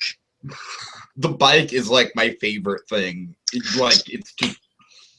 That's it. It's just my favorite thing. I have nothing else to say. So importantly, Banner realizes he can actually give the Hulk some rope here, some trust. You know, he knows like the Hulk's going to actually try. He's not trying not hurt people, and the things are looking dire as he goes there. He's like, it looks like this is pretty horrible. We could use some horrible. So I've seen worse. Well, we could use some. It's okay. We could use some horrible right now. And like I said, that moment where he rolls up on the bike, in the theater, I just started cracking up. There's a really funny deleted scene where just the mess with the take after like the thing is heading down the way, instead of like going up to approach it, Bruce Banner just runs away. Says, "I'm out of here." Basically, he says like "I'm out of here." It's so funny. Okay, so let's see. So then he saves the day with a bunch of just awesome Hulk moments that just Hulk smash. It's like my grandmother kept telling me this after we saw the movie. She just said, "Oh, the Hulk made the movie. She loves the Hulk in that movie." You know, it's funny because I remember I have kind of a friend who works in a bookstore, and he's like a big before he became the co-manager of that bookstore, he ran the graphic novel section, so he's a huge comic book guy. And I remember he actually got the privilege of seeing the movie a couple weeks in advance. And like I saw him on the bus, and he was telling me, and of course he didn't give away spoilers or anything, but one thing he did say was like, "Now, you got to look out for this one thing that the Hulk does near the end of the movie. Trust me. You'll know it when you'll see it, and it is the most amazing thing." And so we all know what that is. Of course. So we basically had a string of unadulteratedly awesome Hulk moments that just every moment's a winner. The best one being, I think my favorite probably being, again, they're all great. It's just when he walks up to the thing, Cap says, "Dr. Banner, now might be a good time to get angry." Says, "That's my secret, Cap. I'm always angry." Just mid-turn, bang, and he basically kicks off the entire formation of the Avengers with that as he tips over the giant like Leviathan-looking thing. Yeah. And then basically like all the Chitauri are gathered around the buildings, like "Ah!" like giving like a war cry, like, "Hey, you destroyed our big guns. We don't like that. Ah!" And then we're just a bunch of jackasses standing in a circle. Yeah, they're in formation. Cap gives the instructions, and the battle's on. Hulk smash. By the way, I really want to see someone do a poster of the Avengers where instead of the title being Avengers, it's just the title in the same text, just like saying a bunch of jackasses standing in a circle. By the way, this just sounds so silly. I should probably save this for Captain America. But yeah. I just love that one motion he makes when he says that. Just like the arm pointing in the air saying Hulk. He says with the utmost sincerity, Hulk. Yeah, you're right. He does. Just that point. I just love the point. Anyway, so after Hulk saves the day with that, he and Thor doing some damage, a little Asgardian punch off screen, and then of course, big moment. Tell us about it, Tiki.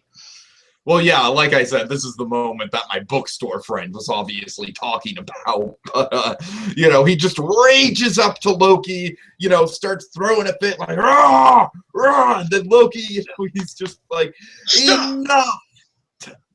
Let us stop this game. I am a god. I am above you, you puny, pathetic beast." You dumb creature. And then what does Hulk do? Just almost mid-sentence, like, "I am Loki of Asgard." Like Bam Bam, essentially. Right. Hulk has become the new Bam Bam with this clip. Just banging him around the whole place, and then just like lay him out on the ground, and then just hear the wheeze. The wheeze is the thing cracks me up most. Like, and then people are so amused by it, so hilariously amused by it, that you can't hear the next line. You have to watch the movie a second. This is basically the brilliant thing Josh Whedon must have come up with, saying, "Well, this is going to be the guarantee that people are going to see this movie twice, because they're going to be laughing so hard at this bit, they're going to have to see the whole movie there is no way you can see this movie for the first time and have a crowd of people, and they're not just absolutely going nuts when that happens." This is what the Hulk says, and this is the Hulk, just says, "Puny God." Puny God. And then the last awesome act of the Hulk is that he saves his buddy Iron Man, who's just kind of did a really cool sacrificial bit, and he saves him and wakes him up. I love the moment when he It's so hilarious that the Hulk roaring at Tony Stark is literally what saves him. Come on, we gotta end the movie. Wake up. Roar! Oh god. And then pretty much ends with he and Iron Man going like. I always kind of joked that I was kind of hoping that it was going to be Iron Man and Hulk going to Vegas. Now that would be like a good movie unto itself. I'd love it if that were the case, but you know they're actually going to Stark Tower, but still. Indeed. Okay. So that is Hulk's role in Avengers. Let's quickly go over what we think his role is going to be for. Well, wait. Age We're of missing. Ultron. We're missing one. What are we missing? Iron Man 3. Fair enough.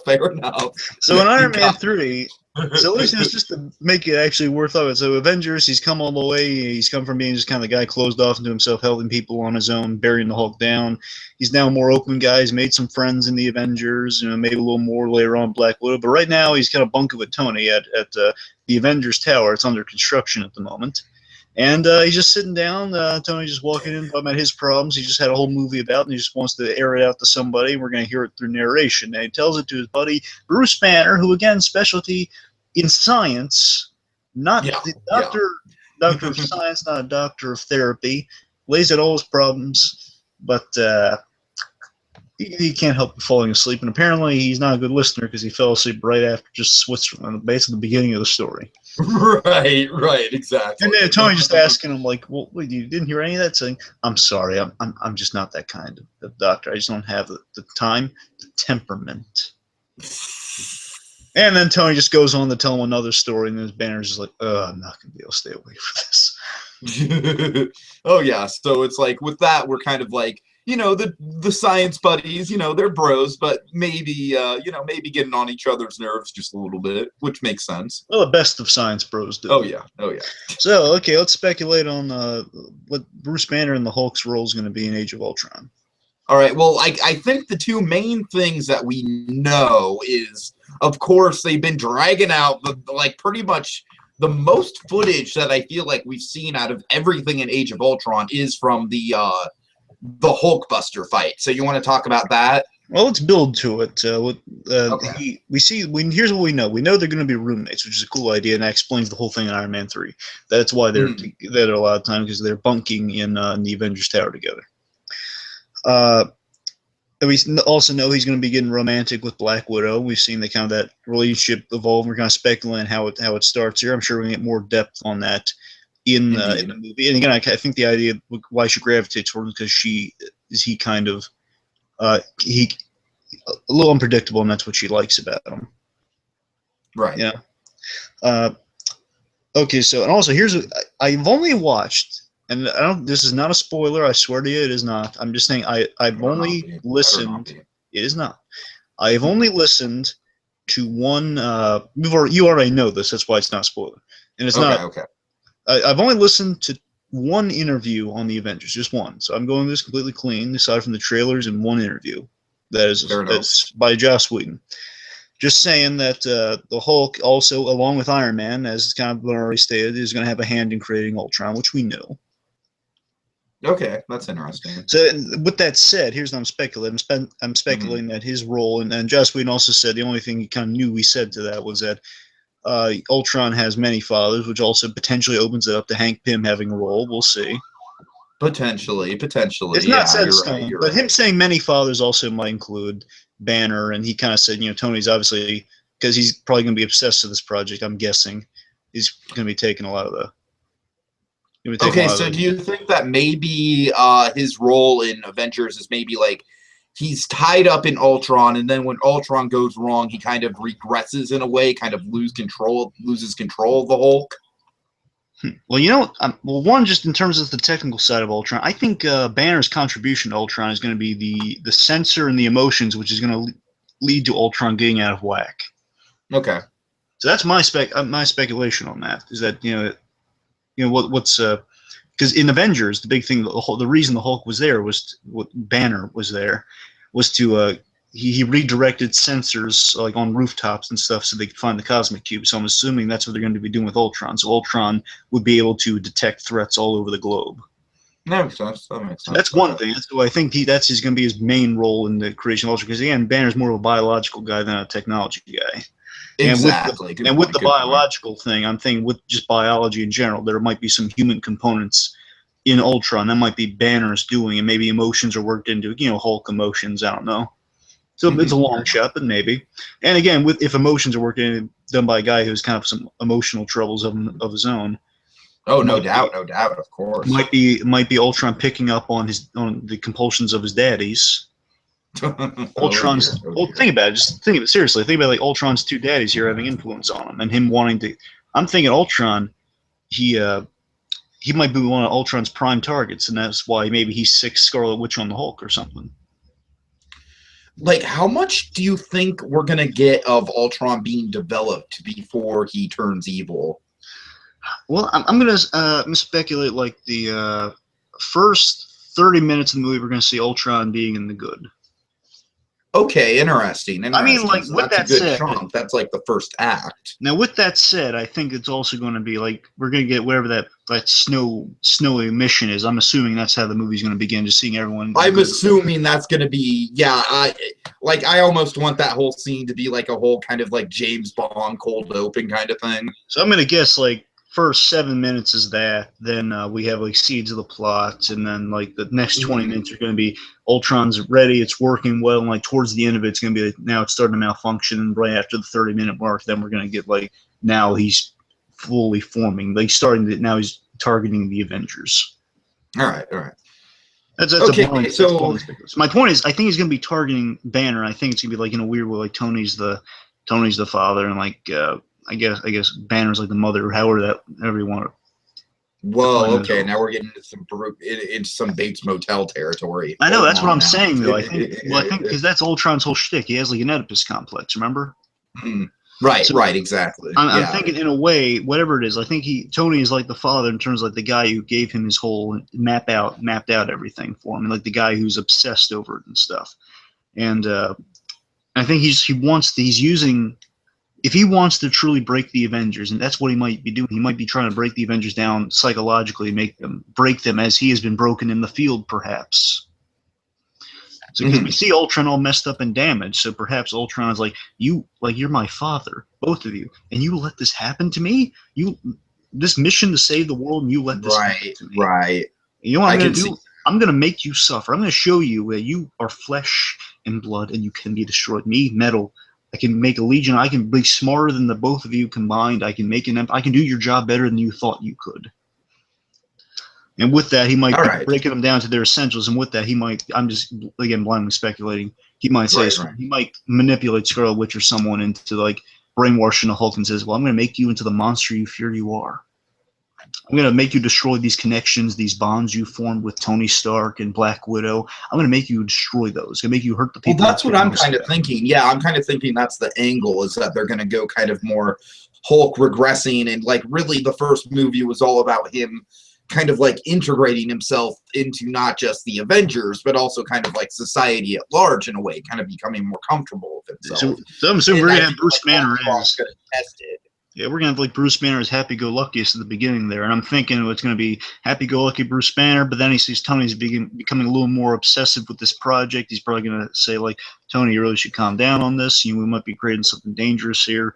Goes wrong. And then just like, I think that by the end of this movie, Banner's going to be really angry at Tony Stark. I could see that. Maybe leading into Civil War a little bit. Perhaps. So I'm thinking like, well, if this is like the darkest movie, and again, Whedon said he's not coming back for a third one, so however you want. And I totally believe him. Yeah, we're going to get the Russo brothers for Infinity War. Exactly. I mean, that's fact. But I'm just saying. So whether I don't know how, like, I assume he's working with him in terms of figuring out a bit of like where he left him off for the third one.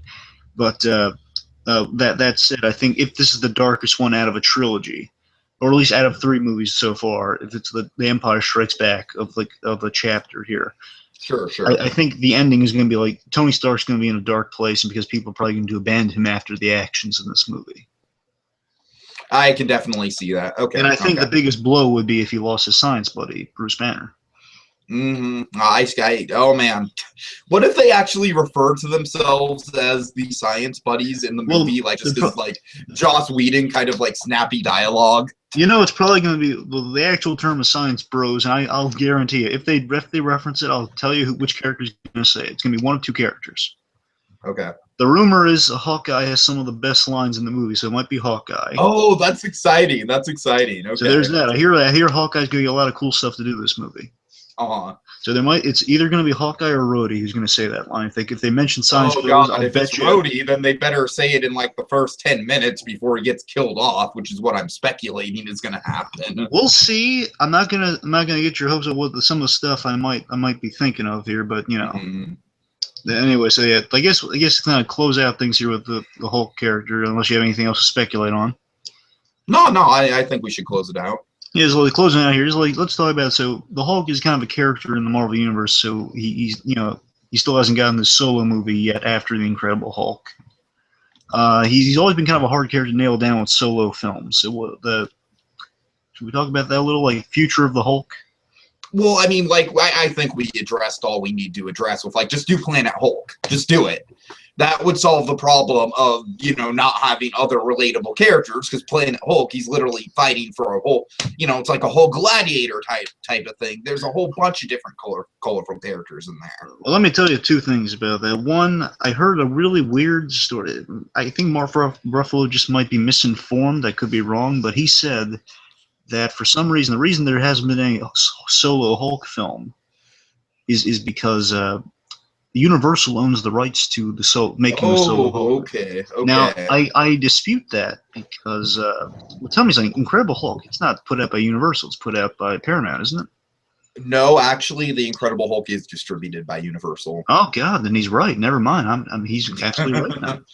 Yeah, so...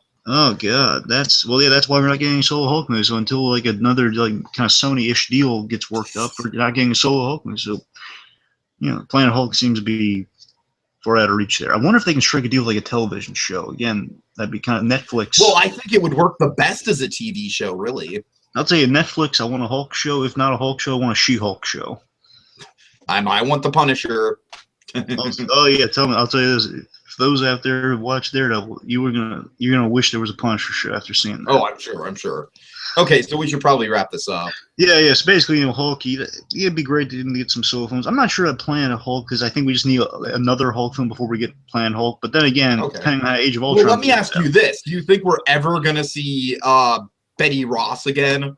I would love to see Betty Ross again. I don't think it's in the cards though, because again, we need. I don't think so either. I think it's just like too far removed at this point, and especially because of this whole Black Widow thing. Again, it might be ending in tragedy. Exactly.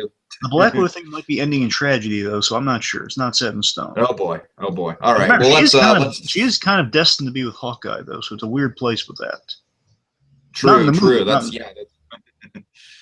Okay, so let's wrap it up. Sure. Okay, so. All right, so that's all for now until the next MCU star gets profiled. But don't you cry over your Captain America trading cards just yet. After all, the dawn of the new age is upon us. An Age of Ultron. I got no strings to hold me down. I've got no strings on me. We have a Hulk.